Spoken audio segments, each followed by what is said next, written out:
पाकिस्तान अब पानी के लिए रोना धोना चालू कर चुका है, क्योंकि आपने सुना होगा कि जंगें जमीन और हथियारों के लिए होती है, लेकिन अब जंग पानी के लिए होगी।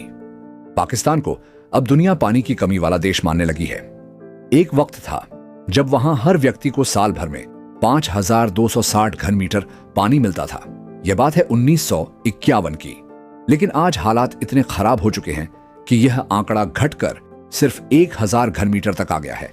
और ध्यान दीजिए, 1000 घन मीटर से कम का मतलब है अंतरराष्ट्रीय स्तर पर जल संकट की हद, यानी पाकिस्तान अब उस लाइन को भी पार कर चुका है जहां से हालात संभालना मुश्किल हो जाता है। पाकिस्तान लगातार भारत को 1-2 बार नहीं 6 बार भारत को चिट्ठी लिख चुका है कि हमें पानी मुहैया करवाइए। साथ ही एक बात साफ हो चुकी है कि आने वाले समय में आतंकवाद को लेकर लड़ाई होगी या नहीं, पर पानी को लेकर जरूर से जंग होने वाली है, क्योंकि इधर भारत पाकिस्तान को पानी देने के लिए तैयार नहीं है और उधर पाकिस्तान मानने के लिए तैयार नहीं है। इसके द्वारा लगातार दावे किए जा रहे हैं कि अगर पानी नहीं दिया तो अंतरराष्ट्रीय दबाव हम भारत के ऊपर बनवाएंगे। पूरी डेवलपमेंट क्या है इस वीडियो में समझते हैं, लेकिन आगे बढ़ने से पहले आपको जानकर हैरानी होगी कि पाकिस्तान को जितना नुकसान पानी की कमी से नहीं हुआ, उससे कहीं ज्यादा उसके अपने नेताओं की चालबाजियों से हुआ है। पानी की कमी है, लेकिन हकीकत यह है कि जो पानी बचा है वह भी धनी इलाकों की टंकी में बंद है और गरीब गांवों में नल सूखे पड़े हैं। दुनिया से कर्ज लिया जा रहा है, लेकिन उसका इस्तेमाल टैंक और मिसाइलों में हो रहा है, ना कि पाइपलाइन या फिल्टर प्लांट में। यानी जो जनता प्यास से मर रही है, उसी के पैसे से हुक्मरान अपनी ताकत का दिखावा कर रहे हैं। इस कड़वी सच्चाई के लिए इस वीडियो को एक लाइक करके चैनल को सब्सक्राइब जरूर कर लीजिए। दरअसल सच ये है कि पाकिस्तान की हालत ऐसी हो चुकी है कि जहां कभी नदियां गहराई में बहा करती थीं, आज वहां नाली जैसी धार रह गई है। चिनाब नदी जो कभी पाकिस्तान के खेतों को सींचती थी, उसका 92% पानी खत्म हो चुका है। अब सिर्फ 8% पानी बचा है और पाकिस्तान इसी पर गिड़गिड़ा रहा है। अब जरा उनके डैम की हालत देखिए। तैरबेला बांध और मंगला बांध जो कभी पाकिस्तान की शान हुआ करते थे, अब पानी के 1.5 लेवल से भी नीचे जा चुके हैं। ना सिर्फ खेती पर असर पड़ा है, बल्कि बिजली का भी संकट खड़ा हो गया है। अब सोचिए, जिस देश की 80% आबादी खेती पर टिकी हो, वहां पानी की कमी का क्या मतलब है। खरीफ की फसलें जो पाकिस्तान की सकल घरेलू उत्पाद में 23% तक का योगदान देती है, इस बार पूरी तरह तबाह हो चुकी है। कपास, मक्का, गेहूं कुछ भी नहीं बचा। पाकिस्तान की यह हालत किसी दुश्मन ने नहीं की, बल्कि उसकी अपनी नीतियों, आतंक और भारत से छेड़छाड़ ने उसे इस कगार पर ला खड़ा किया है। अब वह भारत को दोष दे रहा है। लेकिन सवाल यह है, जब तुमने खुद अपने नल में जहर भर रखा है, तो दूसरों से शुद्ध पानी की उम्मीद कैसे कर सकते हो। अब इस पानी की कमी का सबसे बड़ा असर पड़ा है खेती पर, क्योंकि पाकिस्तान की खेती ही सबसे ज्यादा पानी पर निर्भर है।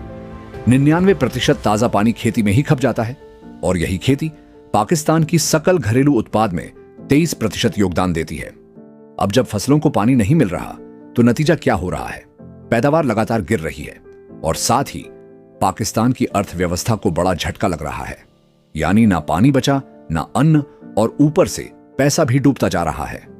यह कोई छोटा मोटा मुद्दा नहीं है। यह वह संकट है जो धीरे धीरे पूरे मुल्क की जड़ों को खोखला कर रहा है। पाकिस्तान की हालत अब सिर्फ चिंता की नहीं, चौंकाने वाली होती जा रही है। पानी की कमी ने इस मुल्क की नींव हिला दी है। अब तक का आंकड़ा देखें तो 2200 अरब का नुकसान सिर्फ पानी की किल्लत की वजह से हो चुका है, और अगर यही हाल रहा तो दिसंबर तक यह नुकसान 4500 अरब तक पहुंच सकता है। सोचिए, एक ऐसा देश जो पहले से ही कर्ज में डूबा हुआ है, वह अब हर तरफ से मदद की भीख मांग रहा है, चाहे वह अंतरराष्ट्रीय मुद्रा कोष हो, विश्व बैंक हो या खाड़ी देश। लेकिन सवाल यह है कि आखिर कब तक। अब यहां एक और बड़ी बात समझिए, पाकिस्तान की सकल घरेलू उत्पाद का करीब 15 से 23% हिस्सा खेती पर टिका है, और जब पानी नहीं है तो खेती कैसे होगी। किसान परेशान हैं, उनकी फसलें तबाह हो चुकी हैं और अब उनके सब्र का बांध भी टूटने वाला है। जल्द ही किसान इस्लामाबाद में बड़ी रैली करने वाले हैं। उनका गुस्सा अब सिर्फ सोशल मीडिया तक नहीं रह गया है, वह अब सड़कों पर आने को तैयार है। और यही वजह है कि अंदर खाने गृह युद्ध जैसी स्थिति बनती जा रही है। एक तरफ सरकार कर्ज में डूबी है, दूसरी तरफ किसान नाराज, और ऊपर से पानी की मार। पाकिस्तान के सामने आज सवाल सिर्फ पानी का नहीं है, सवाल है देश को बचाने का। पाकिस्तान अब इतना मजबूर हो गया है कि भारत को 6 बार चिट्ठी लिख चुका है। वह भी सिर्फ पानी के लिए। बात यहीं खत्म नहीं होती। यह चिट्ठियां सिर्फ सामान्य विभाग को नहीं, भारत के रक्षा मंत्रालय और विदेश मंत्रालय तक भेजी गई हैं। लेकिन सबसे बड़ी बात यह है कि खुद हालात से हारा। पाकिस्तान भारत को धमकी दे रहा है। मतलब एक कहावत तो आपने सुनी ही होगी कि खुद के घर में आग लगी है और दूसरों को जला देने की बात कर रहा है। पानी की सबसे भयानक कमी इस वक्त पंजाब और सिंध में है। पाकिस्तान के 4 प्रांतों में से यही दोस्त सबसे ज्यादा बर्बादी झेल रहे हैं। सिंध की हालत तो इतनी खराब है कि वहां के लोग कह रहे हैं कि अब तो हमारी खुद की पहचान खतरे में है। अब जरा भारत का रुख सुनिए। भारत ने साफ कह दिया है कि अगर सिंध पाकिस्तान से अलग हो जाए तो पानी मिलने की बात हो सकती है। यानी अब पानी की लड़ाई सिर्फ कुदरत से नहीं बल्कि सियासत से भी जुड़ गई है। एक वक्त था जब पाकिस्तान को भारत से भरपूर पानी मिलता था, लेकिन अब वही नदियां सूख चुकी हैं और वही पाकिस्तान अब गिड़गिड़ा रहा है। अगर यह हालात ऐसे ही चलते रहे तो पाकिस्तान को सिर्फ पानी की नहीं, भविष्य में और भी बड़े संकटों की कीमत चुकानी पड़ेगी। पाकिस्तान में अब हालात ऐसे बनते जा रहे हैं कि जल्दी ही लोगों को पीने का साफ पानी मिलना भी मुश्किल हो जाएगा। खासतौर पर गांवों और गरीब इलाकों में पानी की किल्लत सबसे ज्यादा महसूस की जा रही है। और जब पानी नहीं होगा तो सिर्फ प्यास नहीं बढ़ेगी, पूरा सिस्टम हिल जाएगा। अब जरा सुनिए अंतर्राष्ट्रीय रिपोर्ट क्या कहती है। संयुक्त राष्ट्र और अंतर्राष्ट्रीय मुद्रा कोष दोनों का कहना है कि पाकिस्तान के पास सिर्फ 30 दिन का पानी स्टोर करने की क्षमता है। अब इसकी तुलना कीजिए, भारत 220 दिन तक पानी स्टोर कर सकता है और मिस्र 700 दिन तक, यानी पाकिस्तान जब तक जागेगा तब तक बहुत देर हो चुकी होगी। अगर इसी तरह चलता रहा तो 2025 तक पाकिस्तान उन देशों की सूची में होगा जहां पानी का सबसे बड़ा संकट होगा। मतलब एक ऐसा देश जहां लोग सिर्फ राजनीति और कट्टरवाद में उलझे रह गए। अब पानी की एक एक बूंद के लिए लड़ाई लड़नी पड़ेगी। पाकिस्तान में पानी की किल्लत अब सिर्फ एक परेशानी नहीं रही, अब यह एक बड़ा संकट बन चुकी है। खेतीबाड़ी पूरी तरह से ठप है, सिंचाई रुक चुकी है और खेतों में खड़ी फसलें जैसे गेहूं, चावल, गन्ना और कपास सब सूखने लगी हैं। ऐसे में टैंकर माफिया का राज चल पड़ा है। जो चाहे वह दाम वसूल रहे हैं।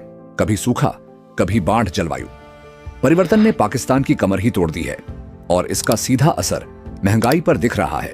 दूध रुपए प्रति लीटर, बिजली रुपए प्रति यूनिट और गेहूं रुपए प्रति किलो तक बिक रहा है। यानी जो मुल्क पहले खुद को दूसरों से बेहतर बताता था, आज रोटी तक के लिए तरस रहा है। लेकिन सबसे हैरानी की बात यह है कि इतना सब होने के बाद भी सरकार आतंकवाद से समझौता करने को तैयार नहीं है। मतलब जनता भूखी मरे लेकिन आतंक की खेल बंद ना हो। अब सवाल उठता है, अगर पाकिस्तान खुलेआम कह दे कि वह भारत में आतंकवाद नहीं फैलाएगा तो क्या भारत को इंसानियत दिखाते हुए उसे पानी देना चाहिए? या फिर यह वक्त है कि भारत एक कड़ा संदेश दे कि अब सिर्फ चिट्ठियों से कुछ नहीं होगा, आतंक छोड़ो तभी पानी मिलेगा? आपको क्या लगता है? अब इस बात को लेकर के भारत को क्या करना चाहिए? कमेंट बॉक्स में लिख करके जरूर बताएं। साथ ही वीडियो को लाइक और चैनल को अगर अभी तक सब्सक्राइब नहीं किया है, सब्सक्राइब कर लें और बेल आइकन को भी जरूर दबा लीजिएगा। जय हिंद दोस्तों।